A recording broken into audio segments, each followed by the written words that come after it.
আমাদের অফিসে আগুন লেগে যাওয়ার কারণে আমাদেরকে ভিন্ন এক জায়গায় অফিস করতে হয়েছে। আমরা আবার সচিবালয়ে অফিস করা শুরু করেছি, স্থানীয় সরকার বিভাগ, এবং একই সাথে যুবকীয় মন্ত্রণালয়ও শুরু করবে এবং আপনাদের সাথে প্রায়ই এখন দেখা হবে।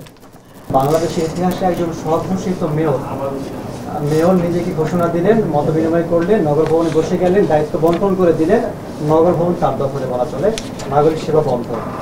আপনারা সেটি আইনি বৈধতা দিচ্ছেন না, বিভিন্ন কারণে বলেছেন। আপনি কেন আপনারা নতজানু হয়ে আছেন? সরকার কিছু ব্যবস্থা নিচ্ছে না, তার সমাধানও করছে না, সরকার ব্যবস্থাও নিচ্ছে না, মানুষ সমালোচনা করছে। এটা নিয়ে কতদিন চলবে এটা?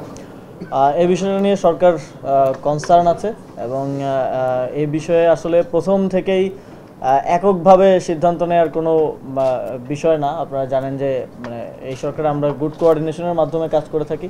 একই সাথে যখন রাজনৈতিক দলগুলোর সাথে আমরা সৌহার্দ্যপূর্ণ সম্পর্কের কথা বলি এবং সেটা রক্ষা করতে গেলে দায়িত্বশীল আচরণ আসলে প্রত্যেকের থেকেই প্রত্যাশিত।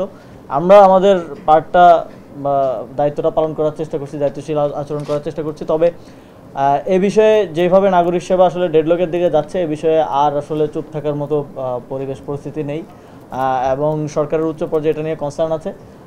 সেখানে আলোচনার ভিত্তিতে যেটা সিদ্ধান্ত আসে আমি সেটাই বাস্তবায়ন করব খুব দ্রুত সময়ের মধ্যেই।